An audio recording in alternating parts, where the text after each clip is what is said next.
Escola Viva desta semana, vamos falar sobre as recentes mudanças na educação infantil. O governo federal publicou no início de abril a Lei nº 12.796, que altera a lei que estabelece as diretrizes e bases da educação nacional. A novidade é que agora é dever dos pais ou responsáveis efetuar a matrícula das crianças na educação básica a partir dos 4 anos de idade. Vamos saber quais são os impactos desta mudança nas redes pública e privada de ensino e qual é a realidade da educação infantil nas nossas pré-escolas. Eu sou Anete Carvalho e o Escola Viva desta semana está no ar. A educação infantil, muitas vezes, na maioria das escolas, elas se adequam, se adaptam, na verdade, com um parquinho, um tanquinho de areia. Se faz necessário que a sociedade civil, em parceria com as instituições públicas e privadas, façam valer esse direito que está em lei. A nova lei abraça a educação infantil e estabelece as suas regras. O novo currículo deverá ter uma base nacional comum que respeita as diversidades culturais de cada região, o que já valia para os ensinos fundamental e médio. E para falar sobre a importância e os impactos das mudanças na LDB para a educação infantil, eu converso neste primeiro bloco com a professora Ana Cristina de Oliveira, mestre em educação. Ana, de um modo geral, o que a nova LDB diz sobre a educação infantil? Essa lei, aprovada em 96, a gente pode dizer assim que é o grande marco para a educação infantil brasileira, na medida em que ela nos traz alguns avanços. Eu diria que o primeiro dele é o reconhecimento da educação infantil como primeira etapa da educação básica. Então existe um carinho, um olhar especial para a educação infantil na nova LDB, é isso? Sim, sim, sim. E reconhecer a educação infantil como primeira etapa da educação básica, outros aspectos a lei traz à tona. A necessidade de profissionais com formação específicas para atuar com as crianças dessa faixa etária, tendo em vista que ao longo da história essas crianças foram assistidas por instituições vinculadas a assistências e por qualquer pessoa que gostasse apenas de crianças, não tinha um critério de exigência de formação. Então essa a gente pode dizer que é uma outra grande conquista da educação infantil no Brasil. Assim como a necessidade das instituições terem suas propostas pedagógicas com metas estabelecidas para o atendimento no que diz respeito ao cuidar e o educar dessas crianças dessa faixa etária.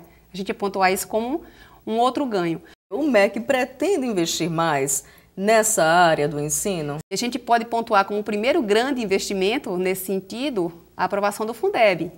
Se considerarmos que a educação infantil até a aprovação do Fundeb, não contava com uma fonte de financiamento e sobrevivia de programas pontuais financeiros vinculados ao FNDE e de recursos do Fundo de Participação dos Municípios, dos 40% do Fundeb, do Fundef anteriormente, para os municípios tornava um desafio grande. Como garantir uma obrigatoriedade, já que ficou sobre a responsabilidade deles, garantir essa qualidade de educação quando eles não tinham onde buscar recursos para tal. E, principalmente no que diz respeito a recursos humanos, a mão de obra necessária e qualificada para garantir essa qualidade. Porque não basta ter a instituição, é preciso que você tenha todo um arsenal para você garantir essa qualidade. Então os municípios agora vão ter, digamos, um desafio maior pela frente, que é garantir que todas essas crianças estejam na pré-escola, pelo menos até os 4 anos de idade, e formar melhor seus professores, não é isso, Ana? Sem dúvida, sem dúvida. Porque com a aprovação do Fundeb, todas as crianças de 0 aos 17 anos passaram por lei, não só ter o seu direito garantido no que diz respeito ao financiamento, mas no que diz respeito à educação infantil, elas conquistaram, porque elas não contavam com nenhuma fonte. Na medida em que essas crianças são inseridas nesse Fundo Nacional de Financiamento para a Educação Básica, os municípios começam, de fato, a partir das políticas orientadoras do Ministério da Educação, a investir na materialidade e na garantia do direito. Esse é o maior avanço que o Fundeb, de fato, permite para os municípios atuarem e garantir à sociedade aquele direito aprovado em 88 através da Constituição Nacional. Ana, como é que você observa como educadora, com experiência, né, com mais de 13 anos de experiência em educação infantil, o ensino que é ofertado hoje nas nossas pré-escolas públicas e privadas? A minha percepção é que não só aqui em Maceió, mas em Maceió é preciso, em Alagoas é preciso pontuar, e os próprios indicadores da educação básica falam por si, a falta de investimentos ou de prioridades nos que diz respeito a essas questões singulares e importantes para a garantia de uma qualidade de educação, de desenvolvimento e aprendizagem para as crianças nessa faixa etária. A meu ver, é uma literal falta de prioridade, né? Eu acredito que, a partir dessa discussão, né, da lei que obriga o poder público a assumir como prioridade e obrigatoriedade as crianças de 4 e 5 anos, essas questões venham ser ponto de prioridade das políticas municipais, de um modo geral, nacionais e municipais. Porque eu diria que já perdemos tempo demais no que diz respeito a um direito público, subjetivo, fundamental para a garantia da qualidade de desenvolvimento e aprendizagem das crianças de 0 a 5 anos, tendo em vista a importância de investimentos nessa faixa etária para ganhos no futuro. Então, em linhas gerais, é preciso investir mais na educação infantil, sem dúvida nenhuma. Sem dúvida. Né? Do ponto de vista das políticas públicas, nós não podemos negar os avanços, mas do ponto de vista da materialidade delas, se faz necessário que a sociedade civil, né, em parceria com as instituições públicas e privadas, façam valer esse direito que está em lei. Essa é a minha percepção. Muito obrigada por sua participação no programa desta semana. Obrigada, viu, Ana? Obrigada a você pela oportunidade, tá? Estamos aí. Obrigada, Ana. No próximo bloco, vamos saber qual foi o impacto das alterações na LDB na rede municipal de ensino e qual é a realidade das nossas creches e pré-escolas. O Escola Viva volta já já.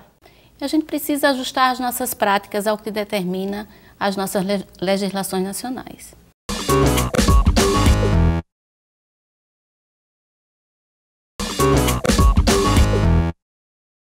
A rede municipal de ensino possui atualmente 58 escolas de educação infantil. Mas há vagas suficientes nas nossas creches e pré-escolas? Como está a formação dos professores que atuam na educação infantil?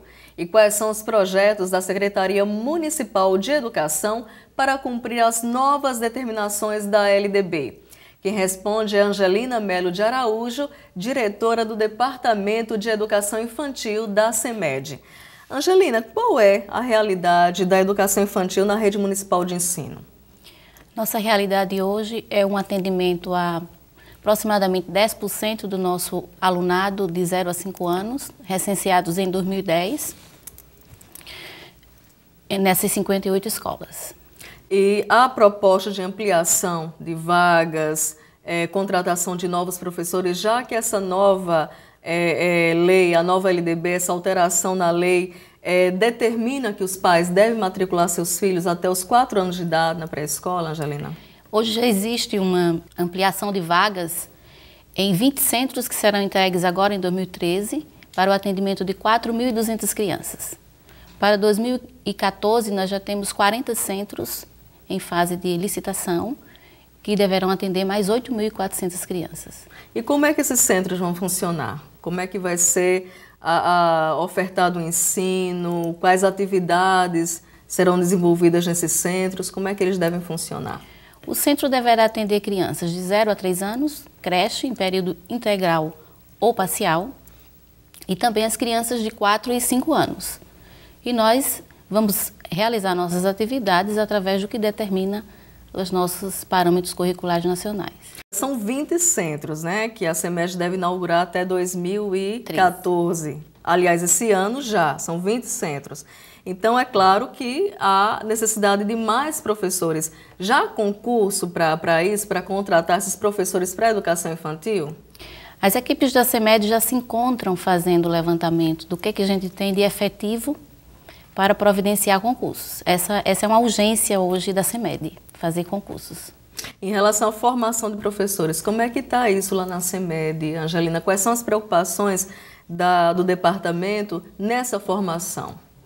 A formação no Departamento de Educação Infantil ela é constante, né? Nós realizamos formação com o nosso grupo de coordenadores uma vez por mês e também realizamos formação com o nosso professor, o nosso auxiliar de sala e o nosso coordenador novamente junto nessa formação. Recentemente, a CEMED realizou uma formação para discutir os parâmetros de qualidade para a educação infantil. O que ainda precisa ser ajustado, melhorado dentro desse currículo da educação infantil? Os nossos parâmetros de qualidade estão fundamentados nos parâmetros de qualidade nacionais, estão passando por revisões para que sejam editados e entregues aos nossos profissionais. E a gente precisa ajustar as nossas práticas ao que determina as nossas legislações nacionais. De um modo geral, que na sua opinião, precisa melhorar nesse ensino, precisa ser alterado, precisa ser ajustado, como eu falei anteriormente, para que esse ensino aconteça de uma forma mais efetiva, para que as crianças tenham um desenvolvimento melhor na pré-escola? Nós precisamos garantir o direito da criança de ser cuidada e brincar, né? Garantir a brincadeira, a contação de história como parte essencial na sua formação humana. Isso é um marco agora nesta gestão e que a gente está implementando com estas primeiras formações. Existe a preocupação também, Angelina, dos professores da educação infantil terem mais contato, mais aproximação com os pais, com a família nesse processo, né, da educação, do ensino? Por exemplo, se uma criança tem mais dificuldade de aprender a ler ou a escrever, existe essa preocupação do educador chegar para o pai, conversar e pedir até que o pai esteja mais presente nessas atividades? Existe essa preocupação em relação à família? Existe uma preocupação dos profissionais, dos gestores da escola e dos gestores da CEMED, né? Visto essa necessidade de resgatar essa família para este trabalho constante com a escola, nós iniciaremos agora, como uma das atividades da aquisição do selo Unicef, um trabalho chamado Família Brasileira Fortalecida, onde nós vamos às comunidades, junto com as associações, realizar e convidar esse pai a participar da vida do seu filho. Então, não basta a lei dizer que ele tem que matricular o filho na pré-escola até os 4 anos. Tem que se envolver, tem que participar desse processo também, não é isso? Tem que se envolver, tem que garantir aquilo que a gente garante também, que é o brincar, a brincadeira. A família também tem que se interessar por essa forma de aprender, lúdica e construtiva para a criança. Em relação à avaliação, se não me engano, a nova lei também fala sobre isso, a avaliação na educação infantil. A criança que não tem uma aprendizagem satisfatória nos primeiros anos de ensino, ela pode ser reprovada, Angelina? Não, de forma alguma. A avaliação, pelo que determina a lei, é uma avaliação para o desempenho da criança. Ela deve ser avaliada, olhada, quais as dificuldades que ela tem para aprender no seu coletivo, junto aos seus iguais, para que junto à coordenação, à direção e à CEMED proporcione condições dessa criança aprender dentro da sua normalidade. Angelina, a alteração na LDB também torna mais específica ainda a educação para crianças e jovens com deficiência. As nossas pré-escolas, elas estão preparadas para receber essa criança especial? Já existem adequações, né? Os novos centros, inclusive, eles já vêm prontos, né, com essas adequações físicas, estruturais e a preparação do nosso profissional da educação para atender essa criança especial. Mas o desafio continua sendo preparar esse professor para lidar com essa criança, pelo visto, né? O desafio é preparar o profissional. Então eu posso entender que a CEMED tem investido mais na educação infantil. Existe uma preocupação maior com essa área, é isso, Angelina? Existe uma preocupação grande. Isso é social, é mundial, né? É nacional. A gente precisa garantir a essa criança a sua saúde mental, física e o aprender.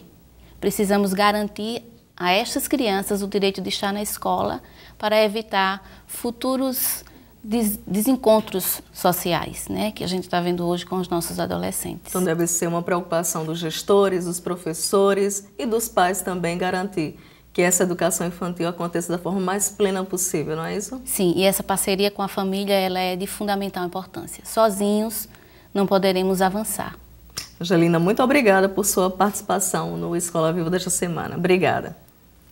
No próximo bloco, vamos saber como acontece a educação infantil numa escola privada de Maceió. O Escola Viva volta num instante. A gente tem um espaço assim imenso, um espaço com salas que nos dá possibilidades para um trabalho mais lúdico, um trabalho de fato mais centrado nessa faixa etária.